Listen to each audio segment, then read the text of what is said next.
ఏం సర్పంచ్ గారు బాగా లేట్ అయింది. సర్పంచ్ గారు రాష్ట్ర కూడా తాగంది పంచాయతీలకు రాడు. రెడ్డి గారి కొడుక సుధాకర్ ఏంటి పంచాయతీ ఇది? ఎందుకు పిలిపించారు నన్ను? సర్పంచ్ గారు ఈ బాడక నా బిడ్డలు లేపకపోయిండు, మరి మీరు ఏం చెప్తారో మాకు న్యాయం చెప్పాలి. అరే బాబు లేకపోతున్నావు సరే, కానీ వాళ్ళ తల్లిదండ్రులు నీకు వరకట్ని మేము ఇయ్యరు.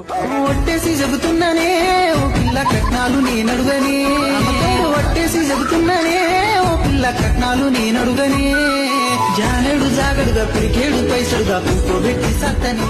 బాబు నీ ఎగుడు డాబు. ఏ అమ్మా నీ బిడ్డ మంచిదేనా? నా బిడ్డ సిరిదేవి, నా బిడ్డ భూదేవి, నా బిడ్డ మారాని, నా బిడ్డకు అందలేదు చూడు బావయ్యో. అరే బాబు నువ్వు చేసుకో, కానీ నీకు ఏమైనా ఆస్తుపాస్తులు బంగ్లాలు ఏమైనా ఉన్నాయా? అందాల నాకొక్క బంగులున్నదే, మరదల బంగులున్నది, కారులో షికారు చెయ్య మారుతున్నదే.